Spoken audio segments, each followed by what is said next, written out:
Hey everyone, welcome back to my channel. Today I'm going to be talking about stage 1 of the GAPS diet, why I'm doing it, what symptoms I'm having that makes me want to do it, what you need to get started, and then basically stage 1 of the GAPS diet, what you're going to be eating. If you don't have the book, I definitely recommend getting the book because I'm just going to do a quick overview of it. So it's not going to be everything you need to know. The book is like this thick, so you definitely need it if you want to do the GAPS diet, but I think it helps to kind of hear it out loud when you're reading through all the information. It helps me digest it anyway, so I just want to put it out there for anybody who might need it. Okay, so why am I doing the GAPS diet? I am doing the GAPS diet because I am having symptoms that I do not like, and I have tried other diets, healthy eating, lots of things to try to get my symptoms under control, and nothing is working. So I kind of just want to start from the basics and kind of build my gut back up, seal my gut, and make it so I'm not reacting to every single food that I put into my body. So the symptoms that I'm having, first off, I'm going to say that I don't have like a specific diagnosis. I have gone to the doctor and I've had lab work done and everything comes back normally. And you know, that's great for the doctor that everything's normal, but for me, I'm still having symptoms. So I'm going to take it in my own hands and try to figure it out and see if I can heal myself. So that is why I'm doing the GAPS diet. The symptoms that I'm experiencing, I will say I've always had kind of digestive issues, but they really, kind of got worse after having my first baby. This is my second baby, but they got worse after having my first baby, and I had a lot of antibiotics during labor because I was group B strep positive, and I had kind of a long labor, so I had a lot of antibiotics, and it really made my symptoms a lot worse. So at this point, I'm feeling like I'm just reacting to most foods. When I eat, I get gassy, I get bloated, and my stomach hurts, and that is not something fun to experience every single time you eat, from the time you wake up till the time you go to bed. It kind of starts in the morning kind of like at an okay level, and then as the day goes on, it gets kind of worse and worse throughout the day.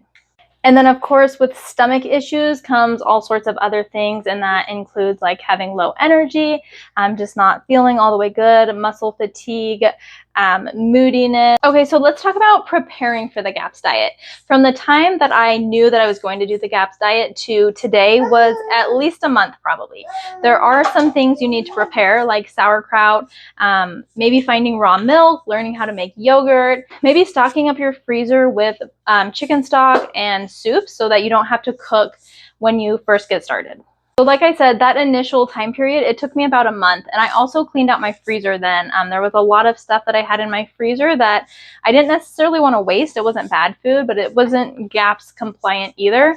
And so I just wanted to get through some of that food that I knew my family probably wasn't going to eat and it was going to go bad. So I did that, and then I made some sauerkraut, which took about 2 weeks to make because it needs to ferment. And then I also made some chicken stock and some soup. To be honest, I ate a lot of the soup before I got to today, so I am here today making some soup, and that's okay. It's not that big of a deal. Okay, so one thing about the GAPS diet is you're going to be eating a lot of fermented foods. That's how you're going to get your gut bacteria back in balance. So you're going to either be eating fermented vegetables or fermented dairy, or probably both. But a good starting place is if you are more on the diarrhea end, you're going to go towards more fermented dairy. And then if you're constipated, you want to steer clear of the dairy and go more towards fermented vegetables. So she does recommend doing raw milk. So one thing that I wish I would have gotten started before starting today was the yogurt. And I haven't done that yet, but I do have the sauerkraut, and I'm going to start with that. Okay, so a quick recap. The things that I recommend getting started before you start the GAPS diet is your sauerkraut, learn how to make yogurt if you need to, and learn how to find raw milk. And then stock up on chicken stock and soup. I would say maybe, like, for me, probably 8 cups of soup a day, and then you can drink bone broth in between as well. So those are the 3 things that I would learn how to do and kind of stock up on. Okay, so it is day 1 of the GAPS diet, and this is how we're going to start our day. So first off, you're going to start your day with a warm or room temperature cup of filtered water. And you don't want it to be cold because that will kind of upset your digestive system. And I've kind of already gone over what you're going to eat. So you're going to have, it doesn't matter how many meals you have a day. You can have as many as you want. You don't have to starve yourself. You're just going to have the chicken stock with the meat and the vegetables. So for me, I just cook a whole chicken and then I get the meat off of the bones, and then I'll simmer the bones for 2 to 3 hours, and then I'll strain off the bones, and that will be my chicken stock. And then your veggies, you want non-fibrous veggies. So things like onions, carrots, broccoli, cauliflower, zucchini. You want to steer clear of things like cabbage and celery. Those are super fibrous. And you want to get rid of all the fiber.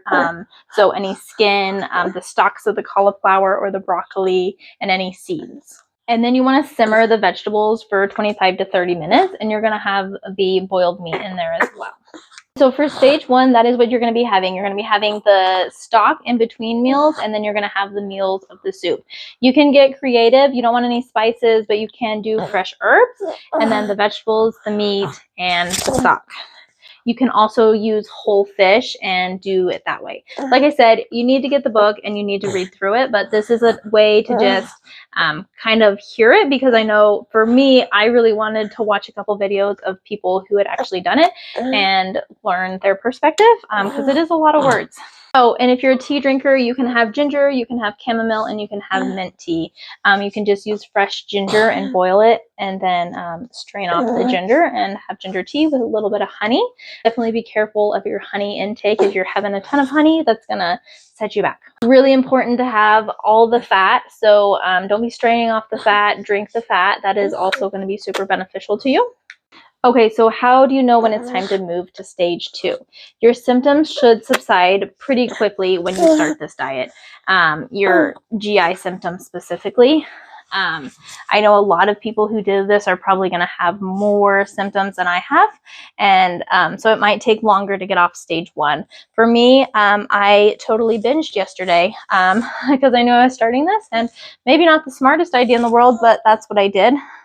And so I am having some symptoms still today, just getting through like my digestive systems, getting through everything that I ate yesterday. And so I think tomorrow I'm probably going to be pretty symptom free. I'm feeling pretty good about that. So maybe by day 3, I will go to stage 2. And then if I have any symptoms when I start stage 2, I will go back to stage 1. The book says for a week, and then start again on stage 2. Okay, that is all I have for stage 1, guys. I hope to see you back for stage 2, and I hope to be having a lot of energy, feeling better. One note about exercise, I think it's probably best to do little to no exercise.